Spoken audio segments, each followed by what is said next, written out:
Hello, theme park enthusiasts, and welcome back to Planet Coaster and to Appleford Amusement Park. In this episode, I'm doing something a little bit different. Here, as you can see, I'm actually taking a ride that's already in the game as a blueprint. I've removed all the structure that they had put into the ride as far as a station and everything like that, because that's not what I was wanting for this building. So, what I really was wanting is basically the ride layout that we have here, which is the Wipeout. It's seen in a lot of different parks throughout both through Europe and the United States. It's a very basic coaster, and part of the reason I wanted it for this park was the fact that I know it is a fairly cheap coaster overall in comparison to a lot of them. Because of the layout, because of its styling and such, it doesn't cost as much as a lot of others, and with that in mind, I feel that it fits this park. This park would want to have another big thrill coaster to its repertoire. There are going to be some other coasters going into the park, but other than the giant wooden one, none of those other ones I would say are really thrill coasters. They're going to be more like a Wild Mouse style coaster, things of that nature. So this adds a little bit more thrill because of the fact it's got inversions, everything of that nature to it. So that's something I really wanted to bring into the park here and have for the guests. And it would be something I feel like Joseph Appleford would really want to bring in as well, because he would want to ensure that he had guests' interest. This is something he could put out a television ad for easy enough. And so, sort of in my mind, this is the kind of thing maybe business had slowed down at a point in time. And so he decided to bring in this coaster. So, went ahead, put it in here, removed the theming that Planet Coaster had put into it, but I really didn't want to have to try to recreate the actual ride layout. So, since they already had it in the game, I went ahead and used it. Then I'm going ahead and putting in some custom supports of my own here, just to make sure that the ride works properly. And then after that, we will go ahead and start on the theming, or the buildings and structure for the ride.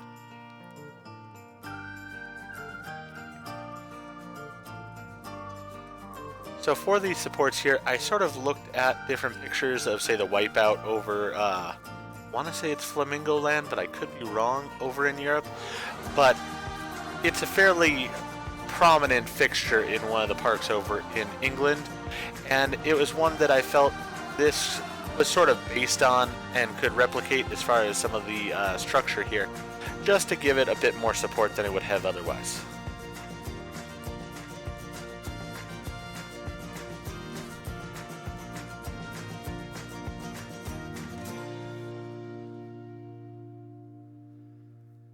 With the way it came up here, I felt like, it would be better to have a concrete base so that both of those pipes could come together and have one solid structure that they sort of linked onto here.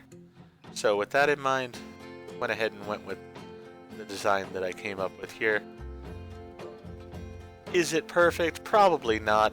Probably there's a bunch of coaster enthusiasts out there who would be screaming at this design and stuff, saying it doesn't work and it would be structurally unsound and whatnot. But once again, this is sort of a fictional park overall. It's built on supernatural. So if you have to, in order to make it work for you in your own mind, let's just say that this coaster is held up by a supernatural force if need be.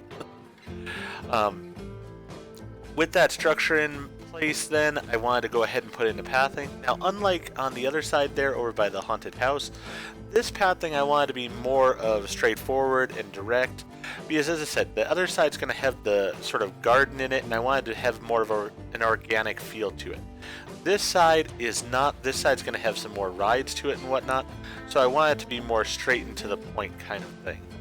So, get the path here as straight as I can. I'm laying those out first because I want to know where my openings are going to be for doorways. Much like I did with the monster, I want to have this be a nice big building that has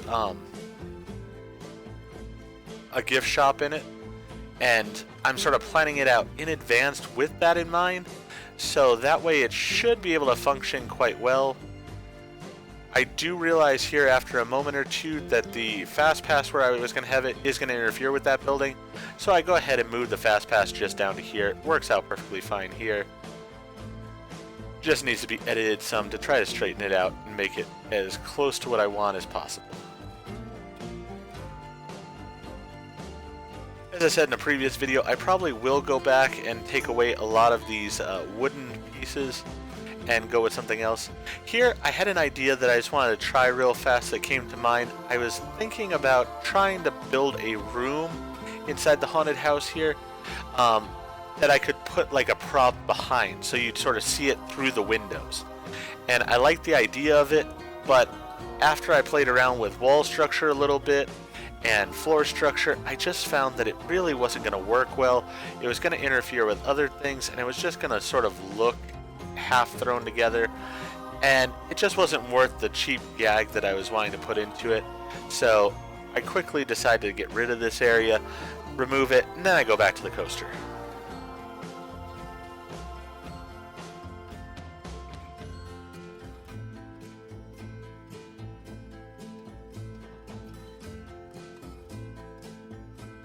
I do take a look at this side window, as I really do want to use that at a point in time. It wasn't going to work here, but it is something I do hope to get to use in a building at some point. Not sure if it'll be in this park or if it'll be in a different park. So here I'm playing around with the entrances and such, and with it I find that I need to move this entrance or this exit path over a little bit in order to make it work, which is fine. I'm able to adjust that easy enough. I get the brick in here. Soon enough I'm going to realize that I actually like a different brick a bit better than this one, so I will go ahead and change it out.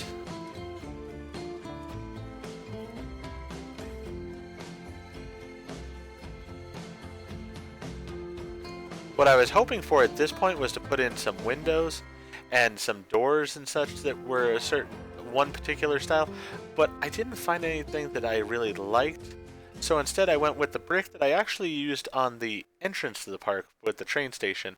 But to mix it up a little bit, this time I went ahead and used some purple mortar to it to give it a little bit more of a color that's definitive for the ride. And then I'm just going to put in windows into this building that I'll put on the inside and the outside just to make them work.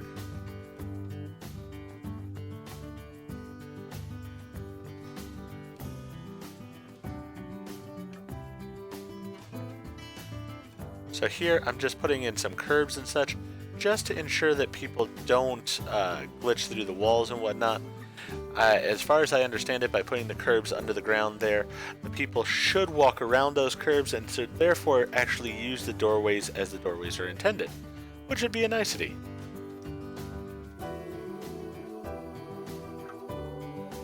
So I have the overall layout of the building set up here, and then as I said, much like I did with the monster building, I want to go ahead and put in some facilities and some shops and such into here.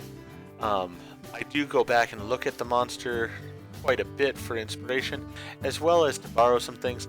And then at the same time, I do realize I want to augment the monster a little bit here, just to make it a little bit more detailed than I originally had it. So these areas right around the restroom here, I felt I could put in some wood, change it to the color, and just sort of block in some of the stuff. Same with the first aid station here, just to get rid of some of those ugly colors that are a part of the facilities in question.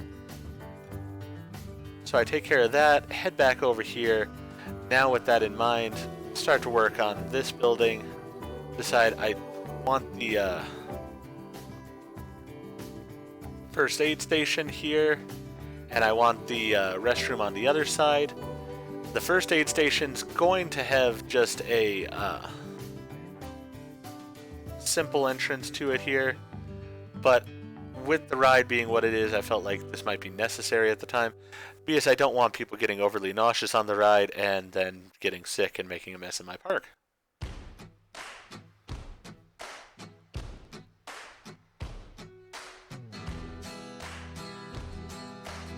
So I go ahead and copy that over, and then I just adjust it in order to block in this front section here of it, just like I had over at the monster.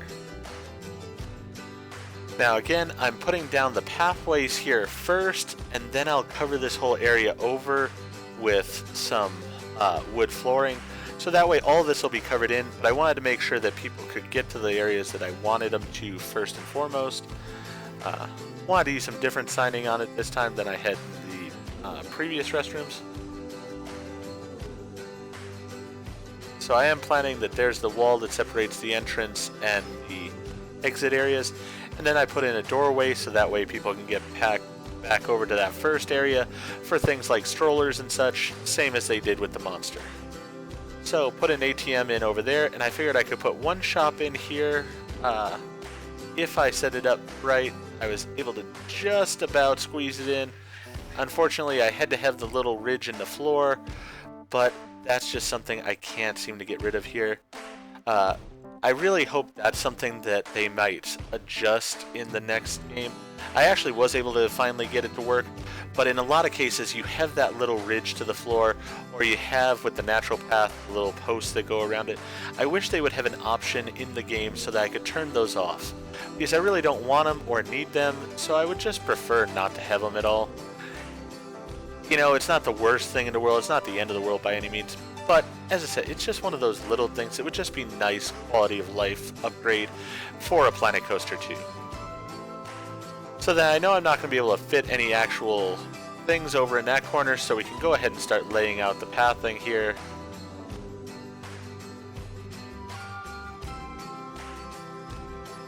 Go ahead and put one as the roof to that section as well, because of the fact that it will be a visible roof from the exit queue. So wanted to make it look nice. Then we come over to this side of the building and we also lay down some flooring in here. Now a lot of this is going to be directly copy and pasted from the monster queue, because I already created it once over there, and I feel that it works perfectly fine for the way the park is set up, so there's no need to reinvent the wheel by any means. It can just be used in this room. So here we are heading over to this area. We're going to copy over our stroller and wheelchair area, put it over here. I think it looks nice in that area. And I go ahead and change up the color some, change up the angles of things, just so it's not a direct copy and paste. So that, you know, for somebody actually experiencing the park, it looks a little different. Is it different? Not really. But, you know, just the little things there. I go ahead and put the electric cart over on this side in this case. Then I come back here and get my lockers. And we're going to put them on this wall. And again, probably more lockers than are actually needed. Just trying to make sure it's straight here before I copy and paste over. It was once again having a problem where they're not copy and pasting exactly straight, but we make it work in the end. As I said, more lockers than are actually needed, but you know what? Better safe than sorry. Don't want people to, you know, be getting on the ride with stuff they shouldn't have on them. So we get that taken care of. Then I go ahead and set out some bins and some chair and some benches where I can. I'd wanted to get both of them and just copy them over, but unfortunately I'm unable to do that at the same time. So I get the bin for right now, put it in the locations I can, and then I'll go ahead and get a bench in a bit if I need it. Actually, I do put a bench on the other side, but that's a little bit creative and a little bit different, so I'll have to talk about that separately. Here, I had some wonderful shelving units from the workshop that I go ahead and just borrow and put in, because once again, I want it to look like a store. I'm trying to find something that'll fit in that area, end up with these sort of balls that fit there, and it looks like they're not blocking the pathway through. Now, once again, people can't actually use that pathway, so it doesn't really matter too much, but I wanted to at least look like they weren't blocking it. Same thing here. This is an actual path with the ATM there, so I wanted something that wasn't going to be blocking things in. I ended up going with this shelving unit that I felt like was sort of out of the way, and I went ahead and put Legos and board games on it here. Again, the Legos are not exactly at 90-degree angles, so they were a little bit of a challenge to get to be as I wanted them. Basically, I have the ones on the top shelf being for display, and then the ones on the lower shelves are just the ones that people can pick up and go by. Which, if it was at 90-degree angles, wouldn't have been that much of a challenge, but with them not being at 90-degree angles, it was a little bit of work to get them to somewhat look disorganized here without having a real issue to it. So in particular, the carousel one there was a real problem, so I went ahead and just left that as only having the one on the other shelf. It was evidently a good seller. Here I had a video game of Planet Coaster, so I went ahead and made a little display of those on a shelving unit up here on the wall.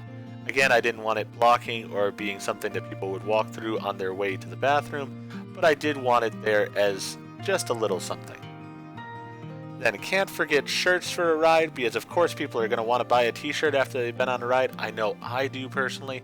So I went through the different clothing choices here. Some of them I didn't really care for. So I went back to the clothing racks that I had liked in the previous shop there with the monster, and I go ahead and put 3 of those in here. I could have put some up on the wall perhaps, but I felt like the 3 that I put onto the floor actually worked out pretty good. And they were just a nice touch here. So I might go back and put a few more onto the wall. I did, since I was copy and pasting them over, want to change colors, delete a few shirts, move a few shirts around on the things, so that they definitely did not look like they were all the same.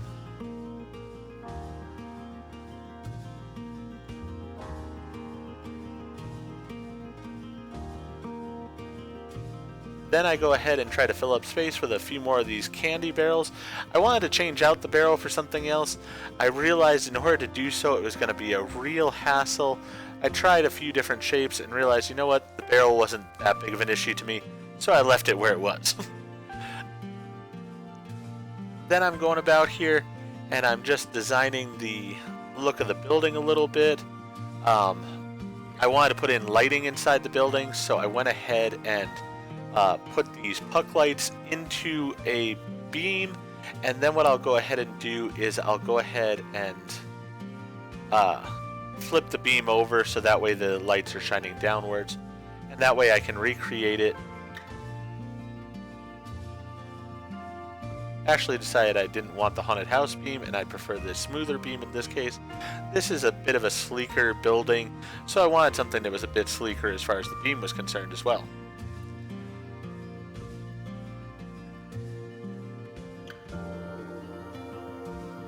So when you make these brick walls, you can somewhat see a line where the different pieces come into place, and I sort of use that here in order to place my beams. So every section there gets a beam, and then I just go ahead and duplicate them and move them along. That way we've got lighting all the way along. That works out fairly nice for the shop, I feel.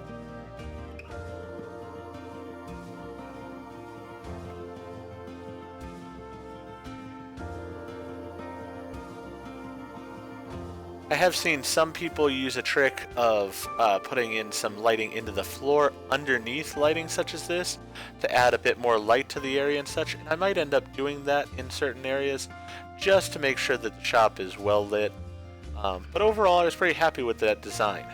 Here I've named the ride Rewind because of the fact that you take the course both forwards and backwards, and of course at the end of the video we will show a on-ride perspective of the ride at normal speed so you can hear and experience the ride for yourself. But since you do it both forward and backwards here, I felt Rewind was a good name for it. I wanted to hang the sign from the Cobra roll of the ride, so with that in as the idea, I needed something that would fit along the back that wasn't really going to stand out too much, but I wanted it to be realistic enough. So I ended up finding sort of a wire that I felt fit.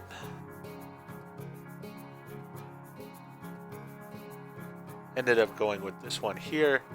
Might actually be a beam technically, but it's a nice thin piece. It really works well for what I'm wanting here, and so with it I was able to go ahead and connect them here, put another one at the top just for stability, and then we go ahead and move the sign in place in between the Cobra rolls pipes, and then I'll extend those wires or beams out in order to connect to either side here.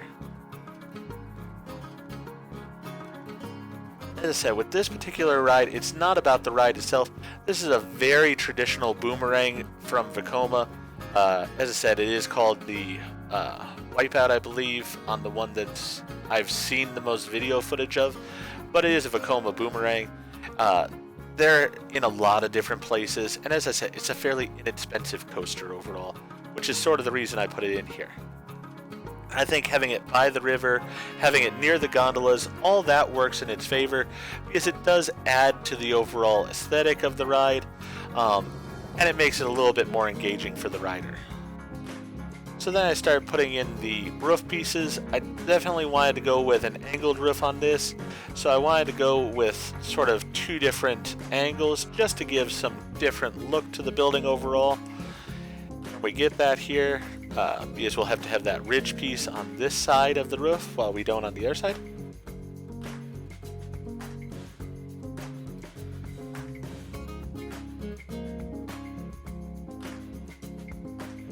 At this point, I had thought about putting the lighting into the actual roller coaster area, which I will go ahead and do a bit later. I wish I had done it before I put the roof on because it would have just made it a lot easier. I've really found that that's a helpful tip or trick for people to use in this game, is to go ahead and get everything you want inside a building taken care of, and then go ahead and extend your roof over the area. So that way you've encapsulated everything already being done. It just makes it a lot simpler than to try to put this on afterwards.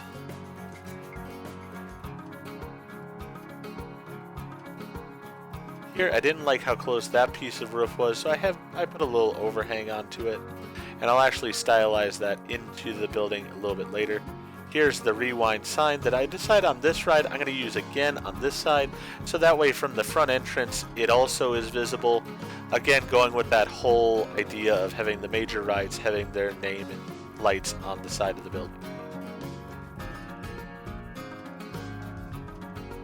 Here I am putting those lights into the roller coaster area as I said I was going to. Had to adjust them a little bit to fit this expanse versus the standard areas of the shop. But to get those taken care of.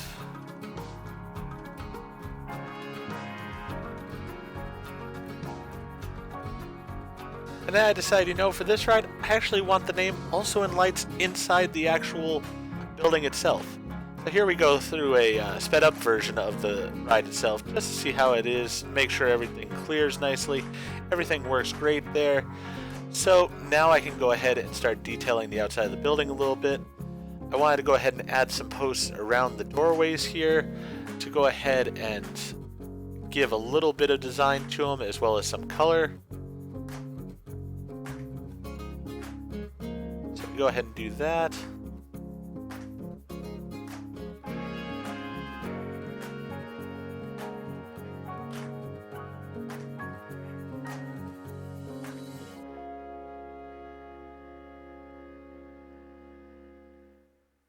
Then I also want to put one over here on this doorway here. And the same for the doorway on the other side also. There we are. So with the doorways all taken care of, go ahead and put a little bit underneath this one because on the other ramp you really can't see it. I go ahead to the outside of the building and want to do the same thing around the actual coaster area itself. With the track and whatnot, I didn't want something too obstructive at all, so just some nice beams into the brickwork just to add a little bit of color on these areas of the building.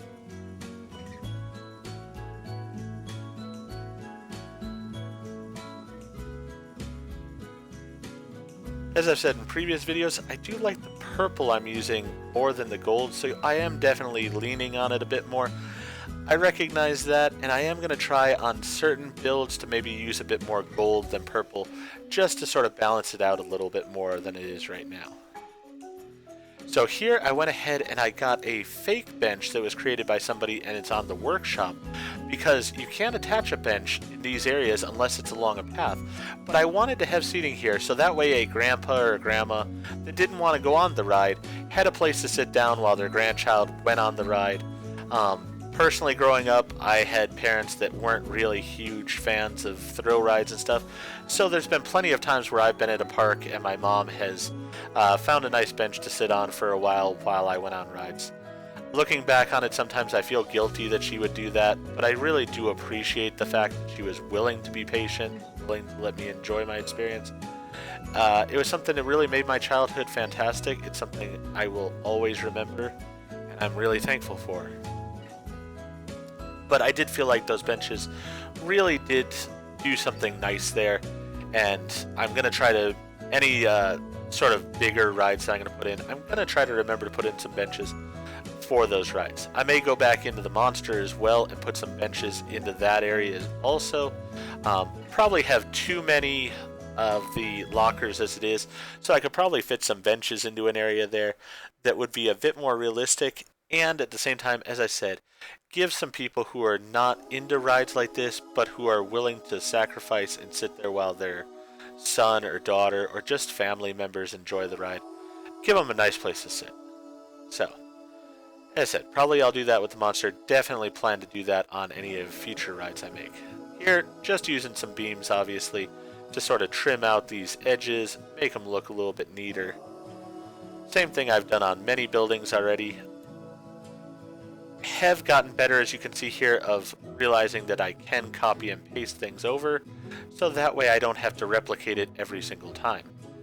Here, I wanted to go ahead and fill in that gap that I had, so I went ahead and actually just copy and pasted the pieces overall and just sort of formed like a little add-on to the building.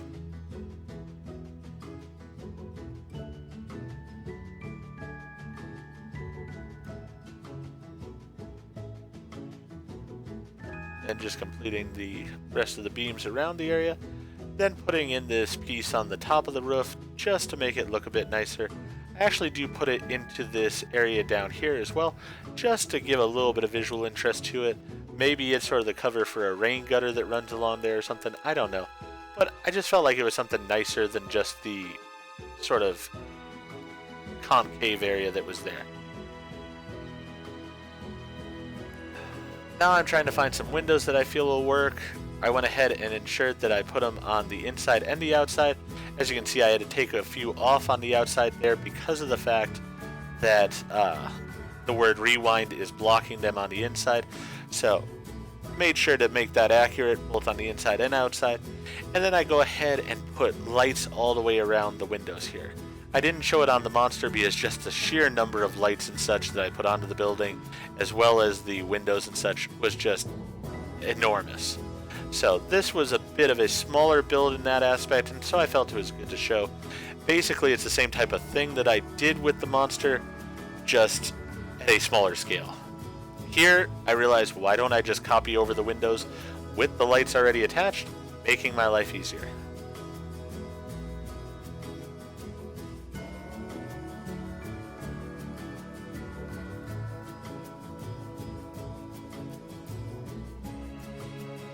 For some reason I was having trouble copying there, not exactly sure why that had happened, but it did. So I went ahead and had to fight with it a little bit, was able to get it to work out alright. Then here I decided I wanted a sign for the gift shop, so go ahead and put one up here. That way it shows that people are here not just for the ride, but that there's also the shop inside. Here I take off those windows so that way I can just put up the other ones. I had said in a previous video, at a point in time I remembered that this train didn't have windows on the train car. I don't know why it came to me at this moment, but it did, and I went ahead and went back over to the train car and put some windows in place just to make it look a bit nicer and a bit more realistic. Then we're right back over to the rewind here, putting in some lighting on the ground to ensure that even at night we've got some great views going on. So basically for me, anytime there's a highlight in a ride, be it a big hill, be it the lift, or be it, in this case, say the Cobra Roll or the inversion, I want to go ahead and put some lighting in place so that way it looks nice. And it's really highlighted for guests that are coming up to the ride or ones even across the park so they can really see it and think, I want to go over there and try that one out. Then I'm going with my favorite decoration in this particular park of the fairy lights here, putting them all around the building. I will tell you, when I was doing this, it was very late at night. I was really wanting to get to bed, and the lights were just fighting me, but I wanted to stick it out, and I wanted to finish up this building all at once. I was able to do so, as you'll see here, and I'm pretty pleased with the outcome of it. I do end up at the end here putting some lights on the roof as well, and the reason for that, I wasn't sure I was going to do that. I had actually sort of thought I wouldn't, but I end up doing so because of the fact that the gondola ride is so near there. You can actually see the yellow supports for it right next to the building. And so I thought about the fact that there would be people who are on that gondola ride that could look down, and if they just see a blank, empty roof, it doesn't really fit what I'm going for in this park. So I do take the time and put some lights on the roof as well.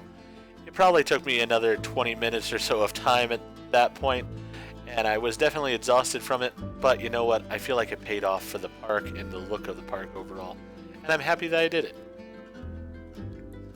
With that in mind, we are coming to the end of the video. As I said, I am going to put in a point of view on it, so that way you can experience the ride for yourself and enjoy riding the ride. But with that in mind, I'm going to go ahead and leave you with just some music here at the end. Watch as I finish up the lighting before the POV goes on. If you enjoyed the video, please go ahead and click that like button. And if you've not already, please subscribe to the channel and click the bell icon so that you're aware when I produce new videos in the future. Thank you, and I hope to see you all again for the next episode of Planet Coaster and for Appleford Amusement Park.